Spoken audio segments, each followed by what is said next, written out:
Good morning. Let's take a look at yesterday. England, Netherlands took the lead. Harvey Elliott again. I did mention to Telegram members possibility of yet another draw. 5 draws in 6 matches for these two. And indeed, the Netherlands got the next goal. So if you did trade on that piece of stat or that piece of evidence, well done.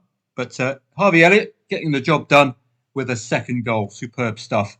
Germany, yet another over 2.5 goal match. It was going to be attack v defence, all a matter of whether the French could yield or not. Was there a trading angle, for example? If it was 0-0 after 20 minutes, that was a potential trading angle if you're going after the over 2.5 goals. No, 8 minutes already done and done by half time. Arguably could have laid the Germans 2-0 up at half time, couldn't you? Given the importance of the match. Low odds, not going to cost you too much liability wise. Norwegian Cup was where we made our money yesterday. A couple of really good calls. That Rosenborg equaliser coming very late. And if you took insurance out, that's perfect timing. It's pretty much the last kick of the match to bring it to a draw so they could go into extra time. And that was, I think that was the only call yesterday. Rosenborg and Sarpsborg, I think. No, Stabæk and Kristiansund as well, I think.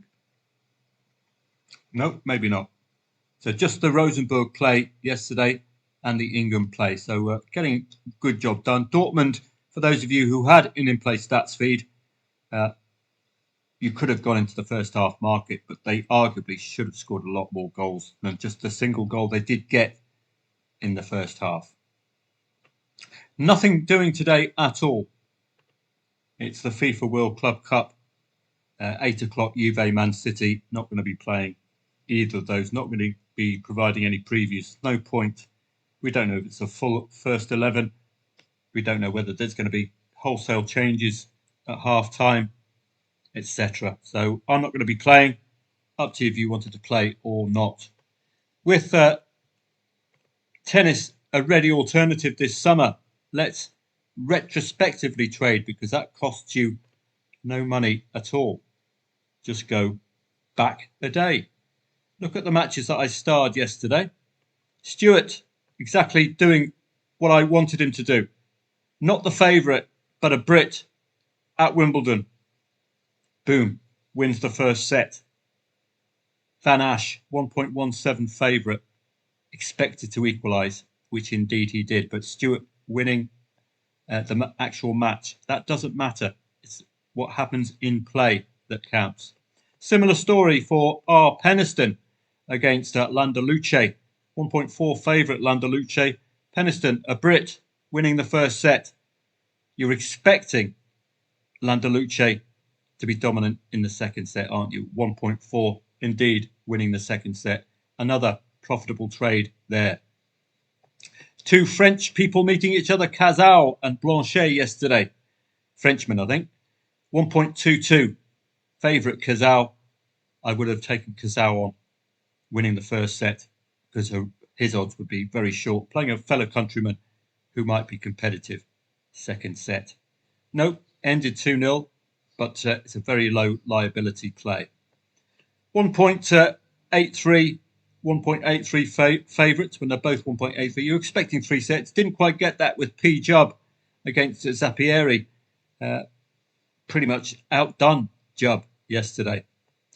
Looking at the WTA, I did focus on 2 Canadians meeting each other yesterday at Wimbledon's qualifiers, Branstein and Andreescu. And the underdog winning the first set in a tiebreaker, which is exactly what I expected or I wanted, because fellow Canadians will know each other from the Davis Cup, etc. So that's a nice angle in. Of course, the 1.22 shot won the next set, but lost the match. That's not what it's about, though, is it? It's about that 1-0 to 1-1 when you're a trader. Banks, 1.57 home favourite. Lady at Wimbledon. Brit, done in 2 straight sets. What a pity. And Appleton, another one, 1.8, 1.91, both of those two players. I'm expecting a three-setter, which indeed I got. Appleton won the first set. She's a Brit at Wimbledon. Palikova winning the second set in a tiebreaker, and Appleton winning the third in a tiebreaker. So that did go to 3 sets. So you hopefully lay the first set winner and get a response second set in an expected 3-setter. Harrison Bellucci at Eastbourne, the Brit, well, going through the 2 straight sets, 2.3 favourite. My main angle there was for the favourite Bellucci to win the first set, and then for Harris to play in front of home support, get that push. Jack Duckworth, well, won the first set against Davidovich Fokina. I did shortlist this one because I do like Aussie tennis players for some reason. And he won the first set in a tiebreaker. 1.44 Davidovich Fokina, fighting back and winning the match. Nice trading angle, that one.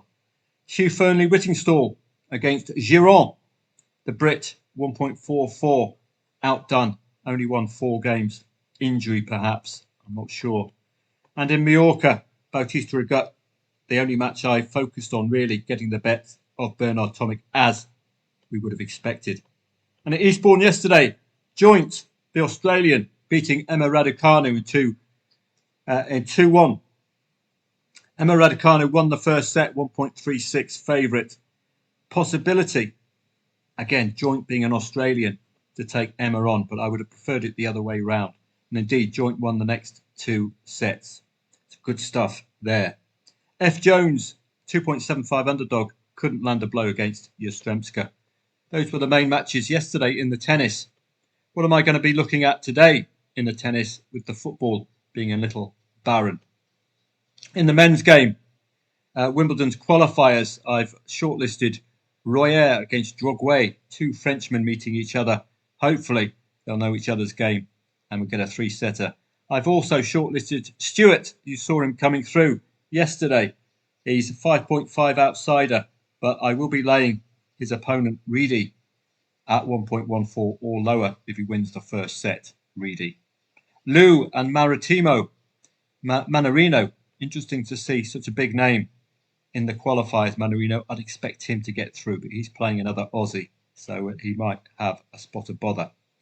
At Wimbledon for the ladies, 1.91, 1.8 match I'm focusing on today to see whether those will turn into automatic 3-setters. So Montgomery and Appleton's matches. We'll look tomorrow to see whether there's any 3-setter action. Jacquemot against Cornet could be interesting today. 2 French ladies meeting each other. Alice Cornet, very accomplished tennis player, could play above the 2.75 odds. I expect it to be competitive, that's for sure. Seidel against Fett, 1.83, both players, suggestive of a 3-setter. Townsend against Naif, 1.8, 1.91, suggestive of a 3-setter. And at Eastbourne, it's Humbert, very strong favourite against the Brit Harris. Danny Evans against Brooksby's, another 1.8, and evens, could be a 3-setter, that one. And I think Davidovich Fokina could be a lot more competitive against Mensik, 2.3 outsider. So I'll be looking at possibly taking on Mensik if Mensik wins the first set. I don't think Fokina should be an outsider. Mallorca is a very tough coupon.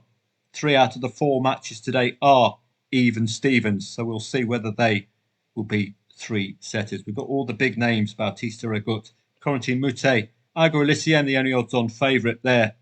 Well, accomplished odds-on favourite. The others are even Stevens, Diallo and Griekspoor. So that'll be interesting. And at Homburg, 2 Americans meeting each other, Pegula and Navarro. Are we going to see a 3-setter there?